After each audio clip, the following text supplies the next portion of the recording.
वो कौन से मुद्दे रहे हैं जो इंडियंस के लिहाज से काफी अहम रहे हैं? Smita Prakash, do you miss not being there on the field? Yes, absolutely. I think I'm having a lot of problem with the patching. ये 3 इलेक्शंस मैंने कवर किए हैं. इस बार मैं जा नहीं सकी कोविड की वजह से.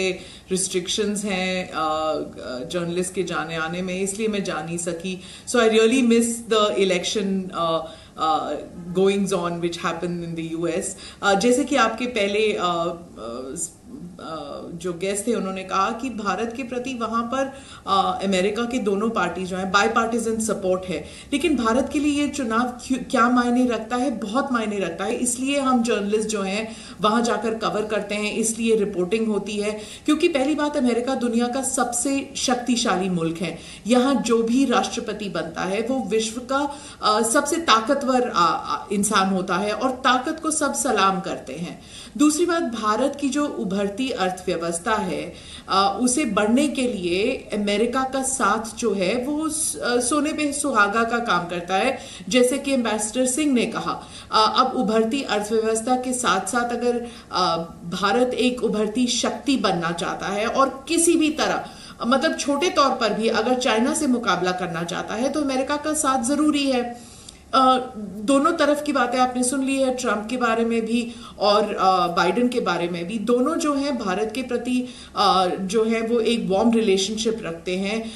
लेकिन डोनाल्ड ट्रंप जो है वो चाइना के खिलाफ जो है उन्होंने आजकल में बहुत सारे जोरदार कमेंट जरूर किए हैं, लेकिन और ट्वीट्स भी किए हैं. लेकिन अगर उनकी चाइना की जो ताकत है उस पर कोई ठेस नहीं पहुंच पाया है अभी तक. तो जब बहुत से भारतीय कहते हैं कि अगर ट्रंप जीत जाते हैं तो चाइना के लिए मुश्किलात और बढ़ जाएंगी, लेकिन जमीनी तौर पर ये हमें देखने को नहीं मिला है. तो अब भारत यूएस रिश्ते जो हैं उसमें जो खटास आ सकती है वो चाइना को लेके आ सकती है और जो मिठास आ सकती है वो भी चाइना को लेके आ सकती है अगर अगला एडमिनिस्ट्रेशन ट्रंप का हो या बाइडेन का हो. लेकिन by and large Bharat US रिश्ते जो हैं वो रिपब्लिकन पार्टी के कार्यकाल में कुछ ज्यादा अच्छे रहे हैं अगर हम 10 साल या 15 साल की कार्यशैली को देख लें.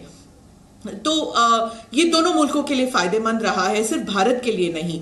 अब भारत अमेरिका रिश्तों को अगर हम देखें तो अब वो ऐसे मकाम पर पहुंच गया है कि डेमोक्रेटिक पार्टी के लिए भी अच्छा होगा एडमिनिस्ट्रेशन के लिए अगर बाइडेन जीत जाते हैं, कमला हैरिस जीत जाती है, कि भारत को इग्नोर ना करे और भारत के साथ एक उस पार्टनरशिप को और ताकतवर बनाए. ये भारत के लिए भी अच्छा है और अमेरिका के लिए भी अच्छा है. बिगाड़ना तो बेवकूफी होगी दोनों पार्टियों के लिए, भारत के साथ रिश्ते बिगाड़ना. और खासकर अगर पाकिस्तान को लेकर भारत के साथ रिश्ते बिगाड़े तो दोनों पार्टियों के लिए अगर वो एडमिनिस्ट्रेशन में आते हैं तो बेवकूफी होगी भारत के साथ बिगाड़ना. और चुनाव के दौरान कुछ ऐसे बयान किए जाते हैं, चाहे ट्रंप की तरफ से हो या किसी और की तरफ से, जो अपने डोमेस्टिक ऑडियंस को लेकर किए गए हैं. तो उसे हमको we should take it so seriously कि हम उसके बारीकियों में जाए. क्या है, ट्रंप ने हमारे बारे में ऐसे कहा वैसे कहा कि हमारे